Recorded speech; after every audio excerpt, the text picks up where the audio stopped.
हवा का रुख तो सबको नज़र आ रहा है और दिख भी रहा है, महसूस भी हो रहा है। ये तो ऐसा ही हो गया ना कि अगर किसी शहर में बहुत ज़्यादा बारिशें हो रही हों और आप अल्लाह से ये दुआ करें कि अल्लाह बारिश अब बंद कर दो क्योंकि बहुत नुकसान हो गया है और अल्लाह जो है मज़ीद और आपको बारिशें दे 1 महीने के लिए, तो शहर ही डूब जाएगा।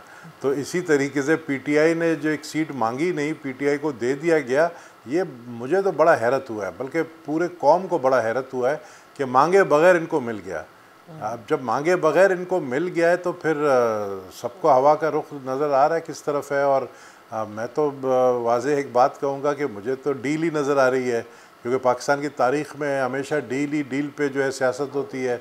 सब डील कर गए, कोई डील करके जो है मुल्क से बाहर चला गया, किसी ने डील करके हुकूमत ले ली थी 2018 में, कोई डील करके बाहर आना चाह रहा है। तो ये डील की सियासत दोबारा से शुरू हो गई है। अब इससे हमें कोई ख़तरा नहीं। जो लोग ये समझें कि पीपल्स पार्टी या मौजूदा हुकूमत का जो सेटअप है वो परेशान है, घबराए हुए, आप यकीन करें कोई ख़तरा नहीं है। ये तो बात रिकॉर्ड के ऊपर पीपल्स पार्टी कई बार ये कह चुकी है कि आप लोगों ने कोशिश की थी 8 फरवरी के इलेक्शंस के बाद कि पाकिस्तान तहरीक इंसाफ के साथ मिल जाएं, लेकिन वो तैयार नहीं थे।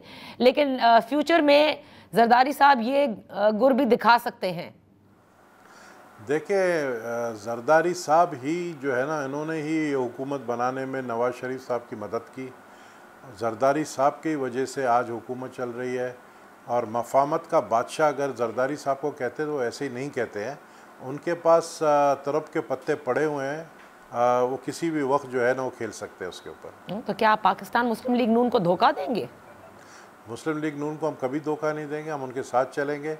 लेकिन अगर मुस्लिम लीग नून खुद कमज़ोर होकर बैठ जाती है तो फिर हम एक गाड़ी को उसी वक्त दिक्कत दे सकते हैं जब गाड़ी का जो ड्राइवर है वो स्टीयरिंग संभाले। अगर स्टीयरिंग संभालने वाला ड्राइवर जो है उतर जाए गाड़ी से तो फिर हम दिक्कत कैसे देंगे।